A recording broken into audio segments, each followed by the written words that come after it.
They're like, oh, well, there's a Fairmont that's connected to the, I don't know if anybody been to like Vancouver Airport. Yeah, there's a Fairmont that's connected to the airport. And so we're like, all right, well, let's go see if we can just like crash there. And so we go in, and we're straight from set, right? So we have like makeup on, and this is in the days of film, not digital. Now with digital, they don't put a lot of makeup on because you don't need it. But back in the days of film, they would put, it's pretty obvious that we're wearing makeup. And so we go up to the front desk, and we're like, we're just gonna crash for a little bit. Let's not waste any money and get like a suite. So we're like, hey, we'll just grab a room. Do you do rooms by the hour? Supernatural hasn't aired yet. So they don't know, like, they don't know that we're just playing brothers. Like, I don't know if the guy watched Gilmore Girls or Smallville or Dark, like, I don't think they really knew who we were. So we're like, we just need a room for a couple hours.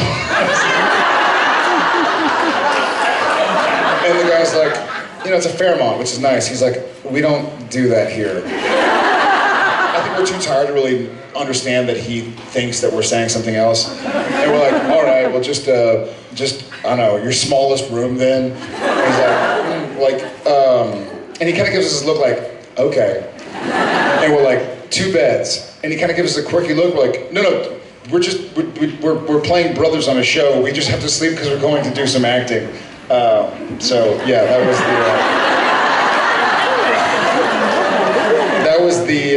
was the gist of it. That was when we kind of realized, like, this is kind of a funny life we lead. I just love the guy at the front desk, and then immediately picked up the phone and was like, yeah, the guy from Smallville and the guy from Gilmore Girls just showed up in like quarter drag and got a room together. Okay, TV guide, thanks. Thank you. Thank you for reminding me of that. Yeah, thanks for reminding all of us of that. That's...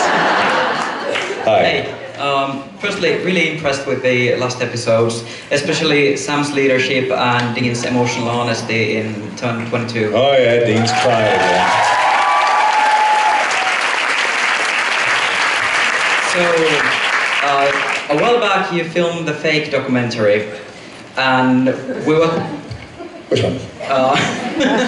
The... Misha's, yeah. And you're creating your own characters in it, sort of. So I was wondering where those, well, characters, where they came from. His was legit. I think one of the fun things we can do with Supernatural is kind of take the piss out of ourselves and make fun of kind of Hollywood in general. And he and I both are not really the classic Hollywood types. You know, as soon as we could figure it out, we moved with our families out of Hollywood, out of California in general. Yeah. Yeah, don't let the ripped jeans fool you. I mean, stop it. And so it was kind of fun to make fun of kind of like stereotypes of ourselves, I guess, and keep everybody guessing, kind of on their toes. So I think we would talk about it for a while. Misha had this idea. Was it this kooky idea? We're like, oh, well, it's never gonna happen, but it'd be fun if we had a scene like this. It'd be fun if we had a scene with yoga, or a scene where we're working out and someone's carrying a mirror. And so it kind of became just a way to, like, I love satire. I think we both do love satire. And so it was nice. It's always nice. I mean, these experiences are amazing.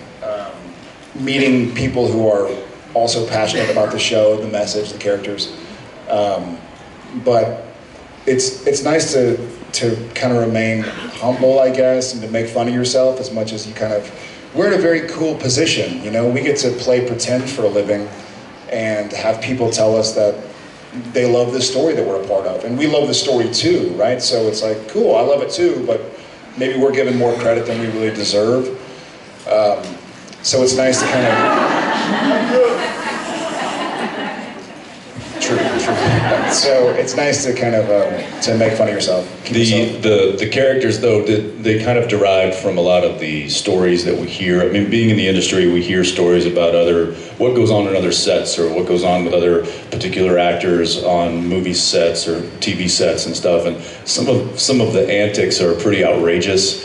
We often wonder how people get work done when you have personalities like that. I wonder how we get work done on the show. Well, like horsing around. We certainly horse around and have a lot of way too much fun, but I would much rather be in that camp than in the camp that is everybody's walking on eggshells, everybody's scared of getting yelled at, or there's an onset personality that's so volatile, it just makes the whole working environment toxic.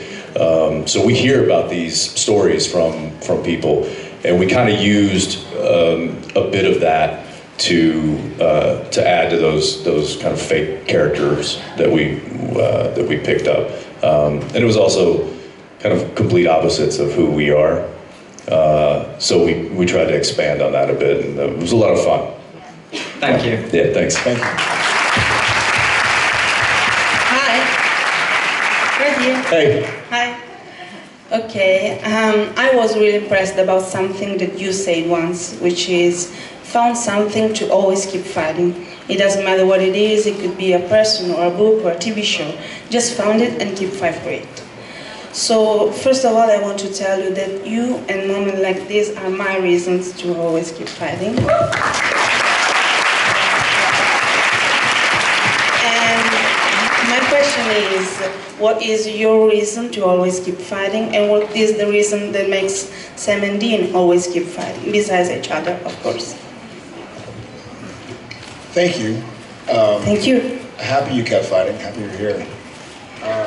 It changes, right? It changes day to day sometimes. Yeah.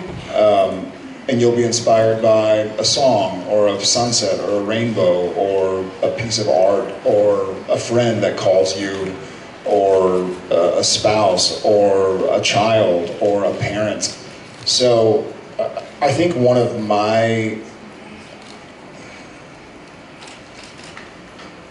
things that I'm trying to teach myself, I feel like life sometimes tries to beat me over the head with it, and I'm trying to, some things I learn very quickly, and kind of go like, oh, got it, and it clicks, and I move forward. Some things, I'm very thick-skulled, but one of the things that I'm having a really fun time learning is that life surprises me every day. And something makes me sad every day, something makes me happy every day, and I try to just focus on the latter and that which makes me happy and inspires me. Days like this, frankly, it's y'all guys. I'll meet people with a smile or with a handshake or something, and I just go like, how, pardon my French, how fucking cool. Like, I've never, if not for this weird TV show, I'd have never met any of you guys, nor this guy, nor the rest of the guys and gals back in the green room. It's like a really cool blessing. And sometimes you get so caught up in your job and your responsibilities that you don't look at it for its face value and go like, I remember being a 13-year-old kid in middle school, like dreaming about being on Home Improvement or something. Like, I could be one of those brothers, you know, going like, I could do that. I love acting. Like, I want to tell these stories. I want to be JTT on the folders of all the little girls and go like, I have dimples too. Don't. So it's neat that every now and again I get so caught up in like, oh, I'm jet lagged, I'm tired, I hope I don't disappoint somebody. Oh, I don't know my lines for today. Oh God, I have to do a scene. Oh, I'm doing a fight scene but my back is sprained. That I forget like what a cool blessing it is. So just trying to remind myself that every day I can find something new to fight for and be appreciative for is kind of what's exciting me right now. Thank you for being here. Thank you. Yeah.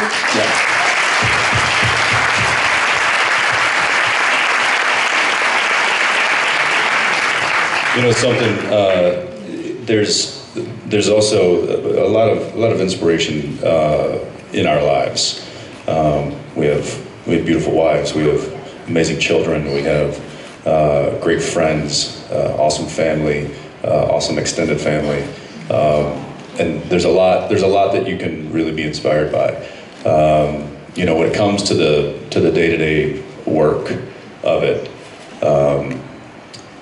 getting up in the morning early to make your set call and to to get there, even though you worked all night last night, and you're tired, and you might be sick, and you know, he and I have been doing this for a pretty long time, as most of you know, and you know, at this point, the network and the studio kind of look at us and they're like, you know, we're gonna keep going if you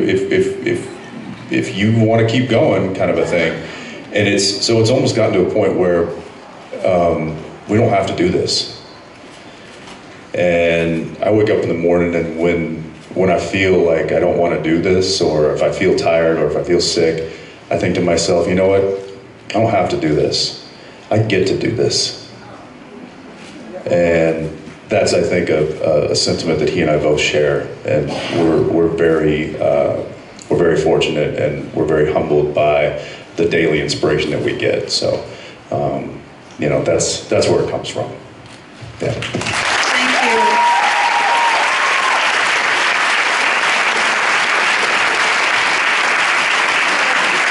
Hi. First of all, congratulations on completing 12 seasons. Thank you. So my question is just about the process from you get every episode idea and turning that into script, then script to shooting the episode. What are the stages you go through?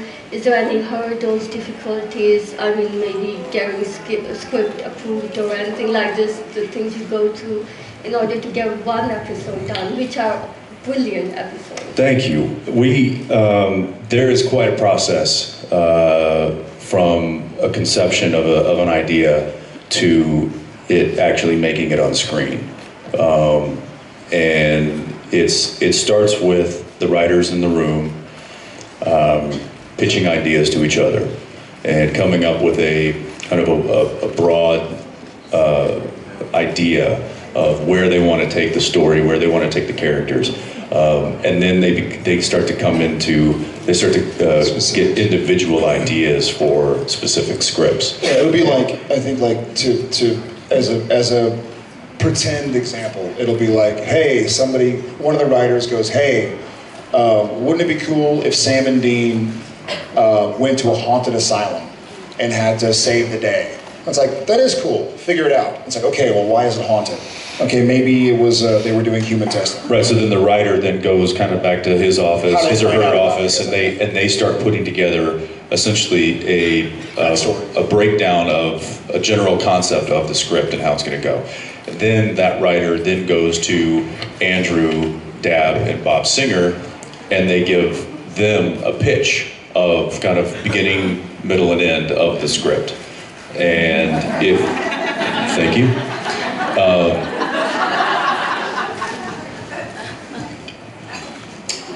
Is that red apples, or? I think it's red apple. Fuji, that's it.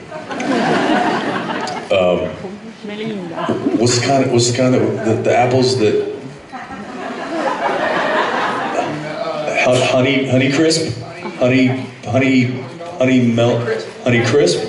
Honey? No. Is it Honey Crisp apples? Oh, so good. This might be that.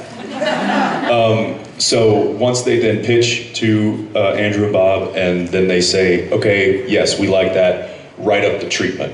So then they write up basically an outline of the episode, then they submit that to the studio and the network, then they give their approval, then it goes to script form. So then the writers have to sit down and actually hammer out all the dialogue and all the stage direction and everything that goes into the script.